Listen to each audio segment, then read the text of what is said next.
Alors bonjour à tous, hein. Alors là on reprend notre petite série de vidéos et de photos, hein, parce que je le rappelle, je le mettrai aussi sur le forum de RC Mag, sur l'assemblage et le test du L20. Donc hier j'ai été arrêté par la nuit, j'ai mis en charge la batterie, donc ça a été assez rapide, hein. Alors c'est tout à fait classique, hein. Là il y a un voyant, c'est rouge pendant la charge, ça passe au vert quand c'est bon. Donc comptez si la batterie est complètement vide, à peu près 7 heures, mais là ça a mis beaucoup moins que ça. Et j'ai mis à côté la batterie de son ancien vélo, et on voit quand même qu'au niveau dimension, c'est quasiment identique, hein, au niveau de la forme, tout ça. Les prises, ça serait presque assez similaire. On voit au niveau des clés, bah, ça se ressemble beaucoup niveau fonctionnement, sauf que là, vous voyez, il y avait au niveau de la charge, c'était ici. Mais vous allez voir, c'est le même système, hein, sauf que la prise est différente. La poignée, on voit que c'est sensiblement la même. Ici, au niveau du rail, ça ressemble quand même beaucoup. Alors, par contre, il y en a une qui est en... Je l'ai vu, c'était en 36... Alors, attendez. Les deux font 13 ampères, mais ici, c'était 36 volts, tandis que là, c'est 48 volts. Donc, ça change quand même pas mal de choses. Voilà. Donc, ça, à ce niveau-là, c'est pareil. Si on tourne ici... Tiens, j'avais jamais vu, mais il y a une prise USB. Ah, sur son vélo, il y avait une prise USB, c'est-à-dire qu'on pouvait éventuellement charger son téléphone. Ça, j'ai jamais fait gaffe. Ça, c'était plutôt pas mal. Par contre, là, il n'y en a pas. Et il y a ça, voilà, pour la charge, pour protéger. Et si on regarde, si on retourne... Alors là, la lumière est pas terrible, hein, parce que je suis en intérieur. J'aurais dû faire ça dehors, mais bon, c'est pas grave. Si on regarde, les poignées ici, c'est assez similaire. Sauf que là, il y avait un petit écran sur son ancien vélo pour tester le niveau de la batterie. D'ailleurs, voilà, on voit qu'il était déchargé quasiment. Et là, on voit qu'il y a bien l'emplacement, hein, pour faire ça, mais il n'y est pas. Voilà, donc c'était un peu le comparatif des deux batteries. Je vous dis qu'ils sont similaires. L'avantage de ce type de vélo, c'est que les batteries, on en trouvera qui s'adaptent dessus et qui sont pas trop chères. Ça, c'est vraiment le gros défaut de mon Biclou à moi. T'as pas que j'y pense avant de reprendre, je vais vous montrer cette fameuse sacoche, hein, qui est donc attachée par des velcro euh, au porte-bagages, hein, qui est vraiment hyper solide. Et on voit des porte-bagages là-dessus, souvent sur le côté. Il y a des barres comme ça pour pas que ça aille dans les rayons. Ça fait 35 litres, hein, donc c'est quand même hyper balèze. Là, on peut vraiment mettre du contenu, on peut le porter, hein, l'enlever facilement, la mettre une bouteille. Et là, regardez, il y a des poches sur le côté. Alors ça fait peut-être beauf, hein, sur le côté, mais le principal, c'est que ça soit hyper pratique. Et regardez, on déplie et hop, on a les sacoches sur le côté qui ont vraiment beaucoup de volume, hein. Donc ça, c'est quand même sympa. C'est bien, surtout que là, on peut encore mettre des choses, hein, les fermetures éclair aussi. Donc ça, c'est très bien. Ouais, franchement, pour aller... alors moi, j'utilise pour du mode à réduit. Je peux mettre largement une radio de chaque côté, des batteries, éventuellement même y mettre un dixième, hein. Facilement, il débordera un peu, mais de chaque côté. Donc ça, c'est vraiment, c'est un très bon moyen de transporter même des petites courses ou à faire un pique-nique ou n'importe quoi. Et ça, je l'avais trouvé donc dans les 30-35 € sur, je crois, AliExpress. Et la qualité, elle me semble, ça fait un moment que je l'ai beaucoup utilisé. Ça me semble très correct. Et là, vraiment, il y a beaucoup de volume, c'est ça. Et dedans, il y a plein de petites poches. On peut encore mettre des choses, là, vous voyez, il y a ça qui permet de mettre un sac. Ici, encore une pochette. Enfin, c'est très bien. Voilà, c'était juste un petit intermédiaire sac. Allez, pour la suite, hein, de la vidéo, hein, j'ai changé de lieu. J'ai été dans mon atelier spécial RC, hein. C'est pour ça qu'il y a quelques voitures là que je suis en train de bricoler pour notre rencontre RC Mag au Domaine Bois de Rose de la semaine prochaine. Je crois que c'est la semaine prochaine, ouais. C'est un peu mieux éclairé, mais je ne m'étais pas mis là parce qu'il y a les voitures qui passent à côté. J'avais peur que ça fasse un peu de bruit. Alors voilà, je vais vous remontrer un peu, hein. Je ne sais pas si on l'avait bien vu tout à l'heure dans la vidéo précédente. Le frein qu'il faudra régler. Alors je pense pas, si ça déconne pas trop, je vais pas le régler sur cette vidéo. Je le réglerai quand je vous ferai un bilan qu'on aura fait 100 bornes, un truc comme ça avec. Je vous ferai un bilan et on fera quelques réglages. Et je verrai hein, si c'est ce genre de vidéo hors RC, ça vous intéresse. Je vais essayer de perfectionner ça un peu au niveau éclairage, tout. Donc la roue qui est là, qu'on va monter, hein, avec son disque de frein là. Et là, putain, vous voyez, il y a une voiture qui passe, c'est ça que je voulais éviter. Ça, c'est juste une pièce qui permet de maintenir l'écartement pendant le transport. Donc voilà, on va le retirer. Hop. Et on va monter le garde-boue. Alors, moi, ce que je voudrais faire, c'est dans un premier temps, moi, ça m'embête d'avoir le panier parce qu'on aura peut-être l'occasion de rouler. Ici, il fait bon la nuit hein, dans le sud. Peut-être en soirée. Et ça m'embête qu'elle n'ait pas l'éclairage directionnel hein, sur la fourche. Et comme le panier, elle l'utilisera ponctuellement, moi je préfère faire un montage. Voilà, ceux qui me connaissent, hein, ils savent que j'aime bien faire des modifs d'entrée. Donc je vais essayer de monter donc le garde-boue avant avec l'éclairage. On va voir si c'est facile de monter l'éclairage directement hein, sur la fourche ou s'il faut faire des modifs de câblage, de fixation. Alors, je vais faire ce montage. Hein. Alors, donc, bien sûr, il y a les vis qui sont déjà en place. Ici, là. D'ailleurs, il y a une petite entretoise.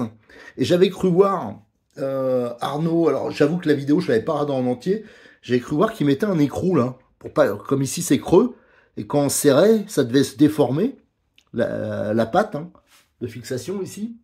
Et j'ai l'impression qu'il y a une entretoise maintenant. Alors, est-ce que c'est suite à ça qu'ils ont mis, qu'ils ont modifié? Vu que ça, c'est pas la même génération, c'est un arrivage par rapport au vélo qui avait été testé d'après, hein, donc récent. Comme il fallait se mettre sur une liste d'attente hein, pour l'avoir, je l'ai commandé il y a quoi? Il y a peut-être 3 semaines. Il était livrable que donc début septembre. Donc je ferai le montage et je vous dirai si c'est possible ou pas hein, de faire cette petite modif. Voilà, j'ai monté de façon provisoire hein, parce que je l'ai pas fixé à cet endroit-là, mais je l'ai mis là avant de monter la roue, donc le garde-boue. Et j'ai profité, voilà, pour la démo, hein, pour aussi en commander d'avance. J'ai démonté les plaquettes. Tiens, d'ailleurs, je vais voir si vous voyez le système hein, pour faire sortir. Voilà, c'est rotatif. Je pense qu'il doit avoir un usinage en ellipse. Et quand ça tourne comme ça fait sortir le piston. Donc, il n'y en a qu'un. Et je rappelle le réglage. Hein, quand c'est trop usé, on peut le faire par ici aussi. Hein. Ça, c'est pour la plaquette qui est fixe. Et donc, je l'ai mis là. Voilà, je les ai sortis pour pouvoir en commander. Hein. Voilà, donc il y a le ressort au milieu. Et quand on les démonte, c'est comme ça. Là, vous avez le ressort. Alors ça, c'est pas cher. Hein. Ça, je vais en commander plusieurs d'avance. Comme ça, elle les aura. Malheureusement, c'est pas les mêmes que sur mon vélo. C'est pas grave. Et là, on a une petite vis avec style 6 pans creux. Hein, une partie lisse ici. Et là, c'est un embout de 3 qu'il faut. Et on voit qu'il y avait du frein filet. Donc, au niveau dimension, ici, c'est une largeur de 30. Ici, cette partie-là a une hauteur de 18,5, une hauteur totale hein, de 34,30 et l'épaisseur, ça fait 3,10. Alors ça, c'est important. On le verra hein, après une première utilisation, de bien régler la position des plaquettes, hein, parce qu'on peut ajuster l'étrier, hein, sa position, pour mordre partout, parce qu'autrement, si vous usinez, comme mon vélo c'est le cas d'ailleurs, j'avais dit, bah, je vais le faire rouler, j'étais impatient de le faire rouler. Sauf que bah, j'ai dit je le ferai après. Et en fin de compte, j'ai roulé. Maintenant, il freine plus trop bien. C'est parce qu'il prend pas, je l'ai démonté, hein, mais il prend pas tout à fait sur toute la plaquette. Et donc, ça a usé. Ça a laissé une petite partie comme ça, là, qui est pas usée. Et après, bah, ça a rattrapé quasiment l'épaisseur du disque. Et donc, les plaquettes, elles se touchent sans que ça freine plus trop, en fin de compte. Donc la partie haute, les deux, elles se touchent, et là, il n'y a plus trop de freinage. Donc c'est pour ça qu'il faut que ce soit vraiment bien réglé. Je pense que là, je le ferai peut-être un peu après. Je fais peut-être d'ailleurs la même erreur. Déjà, alors je vais remonter les plaquettes. Donc c'est tout simple, hein. En fin de compte, ça s'enquille là-dedans. Et il y a la vis ici, voilà, elle se passe de l'autre côté, qui va maintenir l'ensemble. Et après, je remonterai la roue. Alors, côté disque, il y a les entretoises, elles sont déjà installées, mais il y a 2 entretoises. Il faut faire attention. La plus grande, elle est à l'opposé du disque. La plus petite, elle est côté disque, hein, ce qui est logique. Qu'est-ce qu'on peut dire aussi? C'est que, regardez, il y a des petits ergots, des sortes de tôle pliée, avec voilà, il y a un petit pliage ici des deux côtés. Et ça, je pense que ça va venir s'enquiller dans le trou là, hein. On le vérifiera, mais normalement, c'est comme ça. Allez, je monte l'ensemble et après, on se retrouve. J'ai remonté la roue. Alors, dans un premier temps, j'ai dit que j'allais rouler comme ça, hein. J'allais pas me lancer dans les grands réglages. On verrait ça après. Mais là, ça va pas bien. Parce que quand je tourne, ça frotte en permanence, hein. Alors, c'est pas le disque qui est voilé. C'est simplement qu'il faut régler la position de l'étrier. Vous avez cette vis-là et celle d'en dessous. Alors, vous pouvez le régler en profondeur, hein, le rentrer ou le sortir. Ça, c'est en enlevant ou en remettant des rondelles derrière, ici. On règle la position. Mais aussi, on peut le bouger latéralement, comme ça. Le problème, c'est que... Alors là, je sais pas si on voit comme ça, mais le disque, il est trop collé contre la plaquette mobile. Donc il frotte tout le temps, et par contre il est assez éloigné de la plaquette fixe, donc ce serait plutôt pas le contraire, mais moi je pense qu'il faudrait mieux que ça soit rapproché de l'autre côté.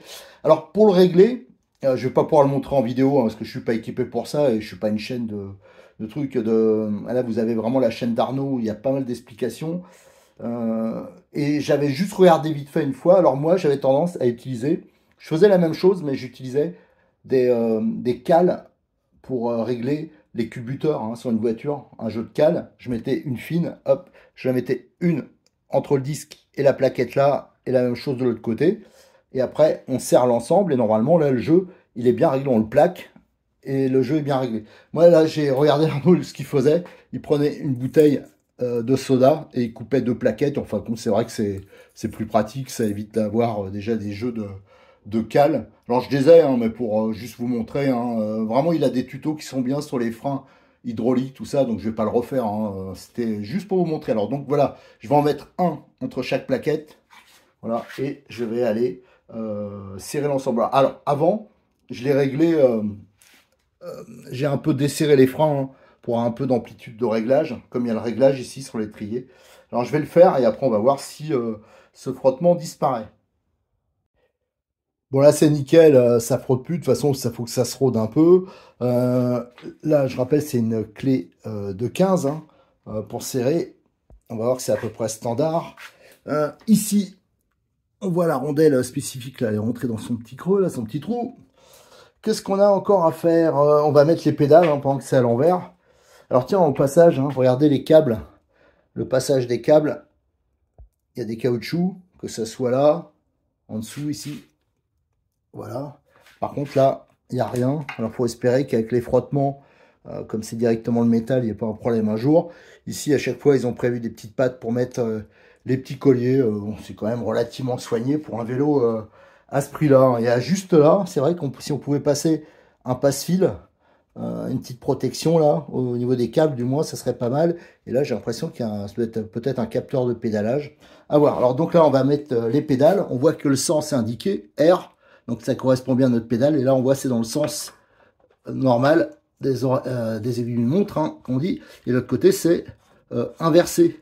Donc là, on va mettre en place et j'aurais plus qu'à donner un coup de clé là. C'est du 15 à ce niveau-là. Allez, je vais finir de monter les pédales.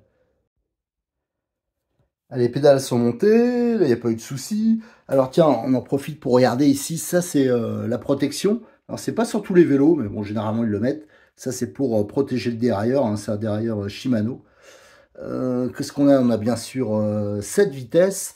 Le moteur, qu'est-ce qu'il y a comme indication sur le moteur?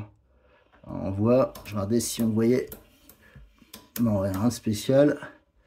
Non, il y a marqué norme CE, bah, je regarderai de l'autre côté. Alors, ce qu'on va pouvoir faire maintenant, c'est que je vais pouvoir retourner le vélo et le mettre sur sa béquille, hein.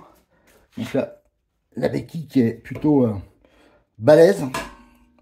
Voilà, ça, c'est pas un souci. Donc, allez, je vais le retourner. On le met sur la béquille. Comme ça, on va pouvoir finir de monter le reste, que j'aille le tester, hein. Je suis assez impatient. Allez, je l'ai remis, hein, sur ses roues.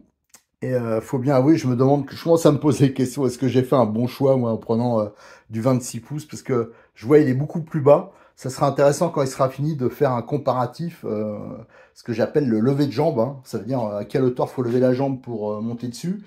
Ça peut faire rigoler les plus jeunes, mais en prenant de l'âge, après on s'aperçoit que ce genre de vélo, un mixte, non, avant qu'on appelait vélo femme, hein, c'est vrai parce qu'ils sont ici beaucoup plus bas. ça serait intéressant de voir ça, hein. Même la hauteur de selle mini, enfin, il y a quelques mesures qui peuvent être intéressantes, justement pour les plus petits aussi, hein. Alors, entre ceux qui ont du mal à lever la jambe et aussi les petits, et aussi l'encombrement, hein, du vélo, hein, même si il fait quand même balèze, je peux vous assurer, les roues, elles font encore plus grosses parce que le diamètre des roues étant plus petit, mais la largeur identique, ça fait un peu encore plus monstrueux, je trouve. Ça me rappelle certaines petites motos. Quand j'étais ado, il y avait des motos qui avaient des roues hyper balèzes. Je me rappelle plus quelle marque c'était, là, des motos japonaises, et avec des petits trous. Voilà. Bon, alors, premier truc que je vais faire, le guidon, déjà, il n'est pas réglable en hauteur. Alors ça va la changer. Par contre, donc je vais enlever la coquille, remettre là. Et après, c'est l'inclinaison qui va faire la hauteur.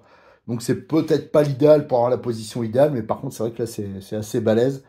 Alors je vais le monter. Donc il y a les 4 vis là. Entre-temps, j'ai regardé là pour la fixation du feu, hein. Pour moi, il n'y a aucun souci, hein. Regardez, je vais le monter comme ça. Et comme ça, elle aura le feu directement dessus. Et si elle a envie, après, si elle a besoin, je démonterai pour mettre le panier. Mais dans un premier temps, je trouve que ce soit au niveau look, au niveau gain de poids, pratique, et aussi peut-être en cas de gamelle, tout ça. Est-ce que c'est pas dangereux le panier devant, voilà. Mais aussi, bien sûr, pour avoir le feu qui éclaire où on va, hein. Je pense qu'avec le panier droit, pour avoir déjà testé des vélos comme ça, je peux vous dire que c'est assez bizarre parce que le panier, bah, il bouge pas. Voilà, donc ça c'est quand même assez balèze, hein. Les pièces là, si on regarde, c'est du gros, hein, c'est du bien. Et là, on peut voir, hein, la fourche. Donc là, c'est pas comme mon vélo, c'est ajustable. Là, c'est soit pour bloquer la fourche. Alors ça, c'est bien. Moi, je trouve quand on est sur du plat, quand on est sur du goudron, on a un peu plus de rendement. Ou alors pour le débloquer. Et là, par contre, on aura la dureté. Donc ça va être juste des ressorts. Il y a peut-être un peu de graisse dedans. Voilà. Allez, ça, je vais monter déjà le guidon. Et j'en profiterai, hein, pour gagner un peu de temps, parce que là, j'aimerais bien vraiment l'essayer aujourd'hui. Je vais monter le feu. Alors, je vais juste faire une petite modification, hein, enfin vraiment pas grand-chose, au niveau de la fixation du pare-bout avant, hein, et aussi du feu. Si on rajoute le feu, la vis de 6,25, elle n'est pas de la bonne longueur, hein, elle est trop courte. Et en plus, moi, je trouve que les rondelles sont trop petites, là, il n'y a pas assez d'appui. Alors, je vais mettre une vis, alors je n'en avais pas en inox, je vais en commander du 6,30, donc là, ce sera la bonne taille. Et surtout, je vais mettre ces rondelles là, larges et éventail intérieur. Ça, c'est hyper efficace et ça tiendra beaucoup mieux dans le temps. J'ai assemblé donc le garde-boue avec le feu, hein, donc avec là, ça va vraiment nickel. Et avec les rondelles que j'ai mis, ça risque pas de bouger parce que le risque avec les rondelles d'origine, c'est que ça tourne en fin de compte.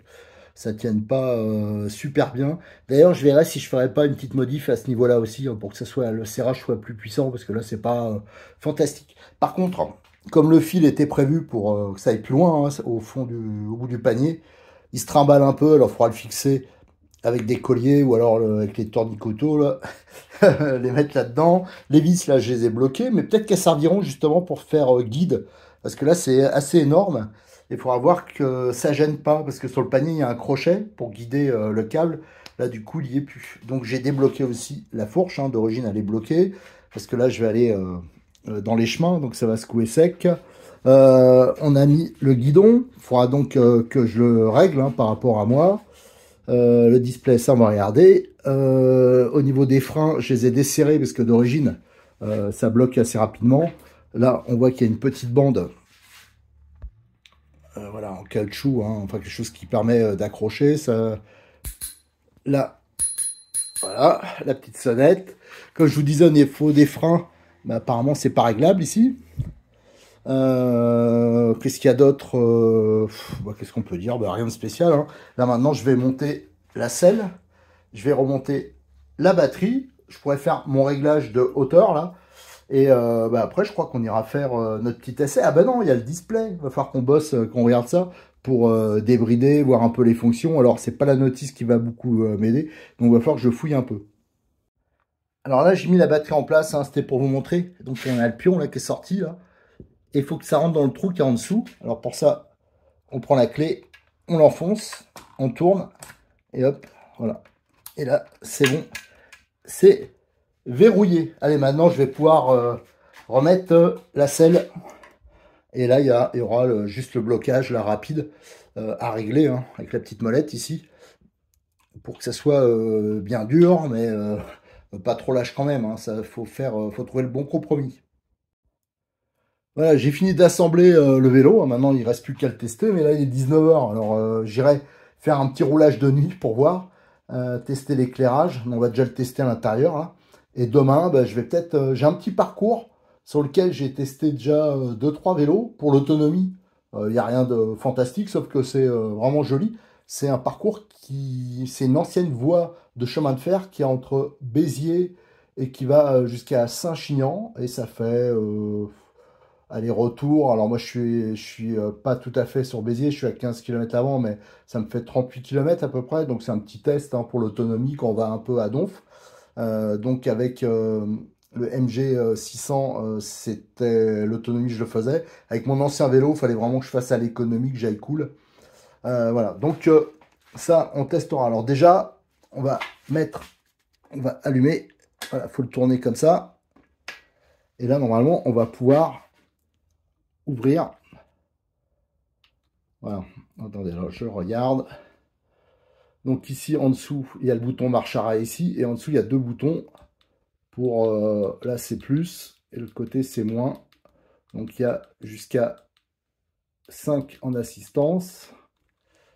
Et là, on peut modifier. On a la vitesse, la moyenne maxi, la moyenne en vitesse. On a, je crois, le kilométrage total et le journalier.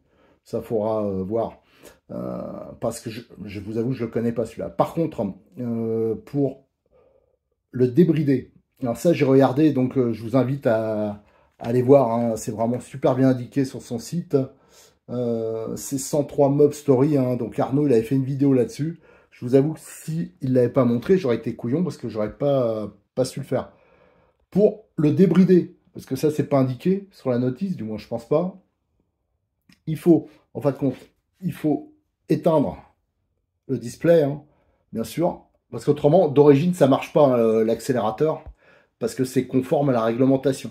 Si vous voulez être un bandit, ça veut dire que ce soit pas conforme, il faut donc accélérer à fond et freiner en même temps. Vous laissez ça, euh, vous maintenez tout ça. Vous allez ici, vous l'allumez à ce moment-là et vous attendez une 12 secondes à peu près. Et là, normalement, après, votre accélérateur, il va être fonctionnel. Et si vous voulez le rebloquer, là, il faudra faire la même chose dans l'autre sens.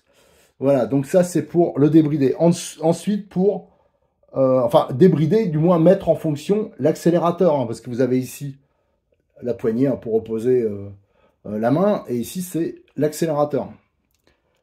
Pour débrider le vélo, là, il faudra appuyer sur les deux boutons en dessous, là, en même temps.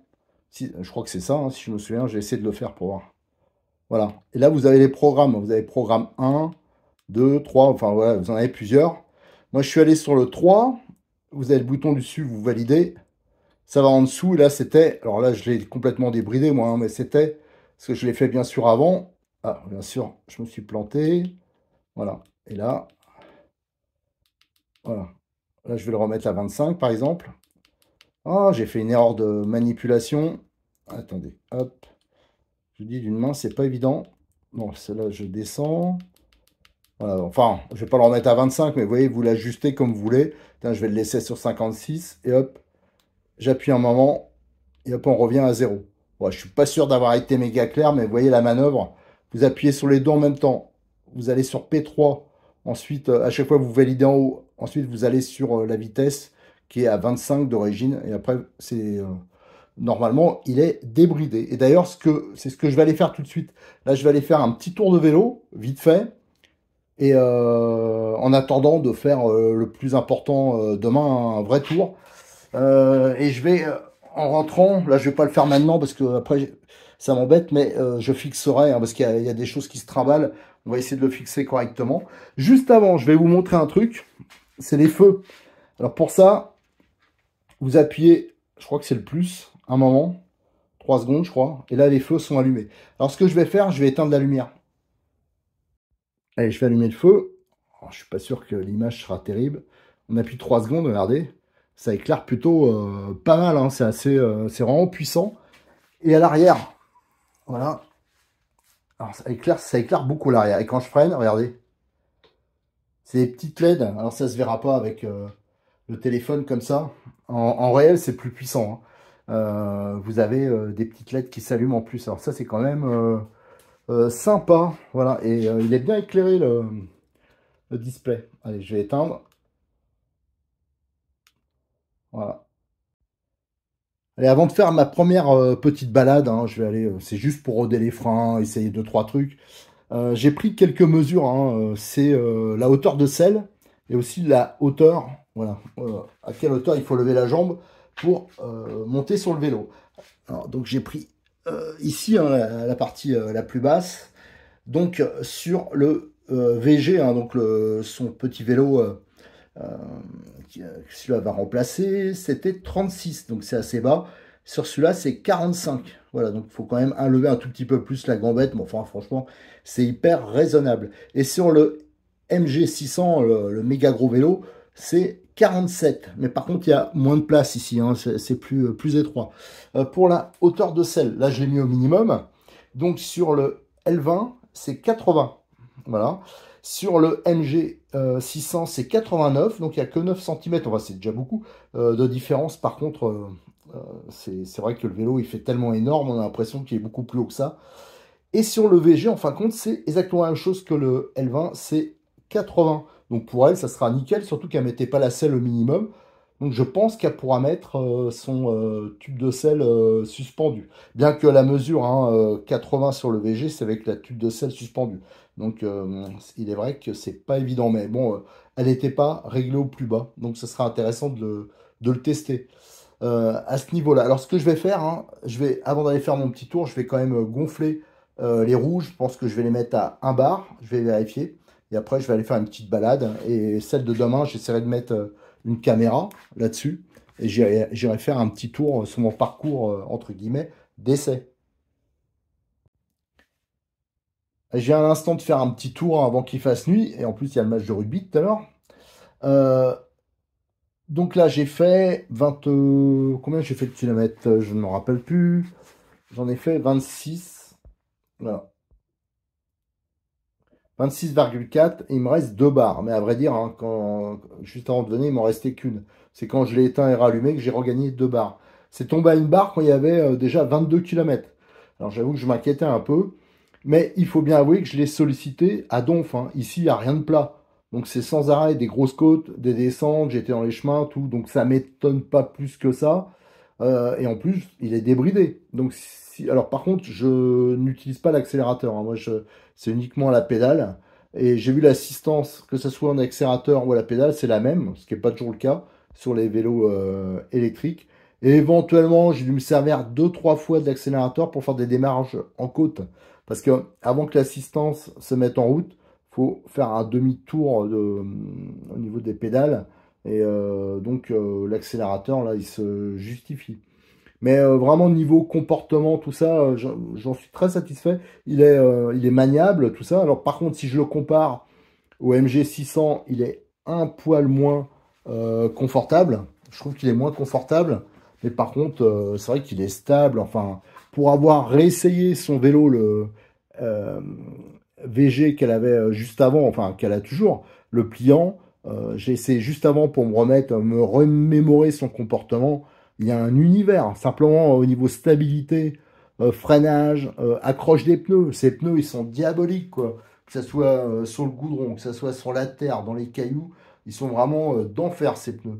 Ça, c'est vraiment top. Alors, au niveau suspension, là aussi, c'est un peu moins bien que le VG 600, parce que le MG 600, parce qu'elle est moins sophistiquée, ça doit être juste des ressorts, mais ça fonctionne correctement. Après, il faudra affiner le réglage là, parce que là, c'était peut-être un poil mou.